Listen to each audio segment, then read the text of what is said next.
This morning, a salad chain dreamed up by 3 college students is shaking up the restaurant business. Sweet Green is now open in 30 locations from Washington, D.C. to Boston to California. Just last week, it announced a much bigger bowl of green, nearly $100 million in total venture funding. Juliana Goldman is at a Sweet Green in the nation's capital to see why major investors are digging in. Juliana, good morning. Good morning. The founders were only seniors in college here in Washington when they came up with the idea for Sweet Green because they said there weren't any healthy food options. Now they're trying to build a brand that goes beyond just salads into something that they're calling the sweet life. Can I have the next guest? Their assembly line salads draw a cult-like following.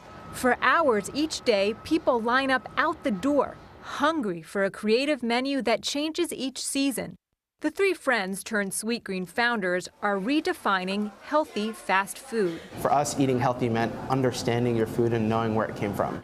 Nicholas Jamay, Jonathan Neiman, and Nathaniel Rue are trying to disrupt the $5 trillion food industry, the way chains like Chipotle have eaten into fast food staples like McDonald's and Burger King.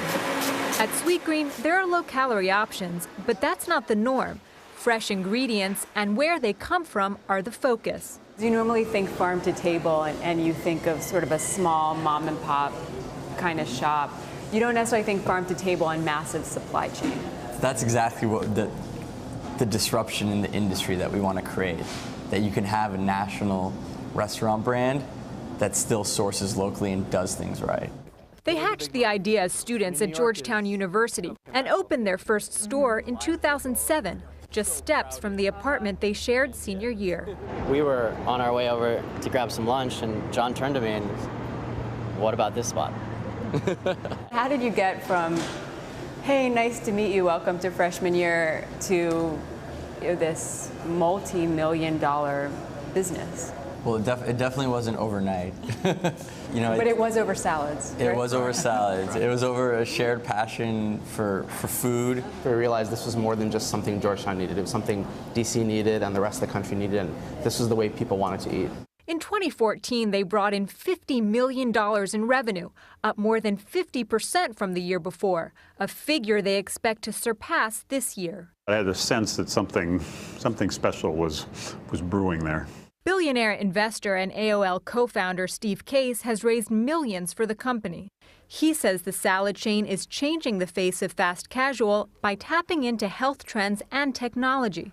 Customers can use an app to order and pay before picking up their food, but Case says there's something more. It's about the experience you have when you're there with other people, a sense of community, and that's really what has made it more than just the average kind of fast casual restaurant. The guys say they always knew they wanted more than a restaurant.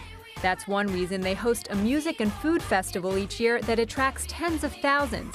They want to build a community committed to better living, a concept they call the sweet life.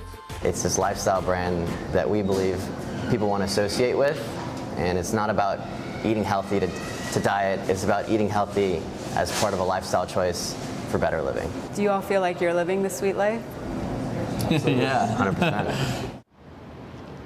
They still eat at Sweet Green 7 days a week, and every new employee has to work the salad line. In fact, when we were there, we saw the new CFO behind the counter cutting carrots and cucumbers just like everyone else. Vanita?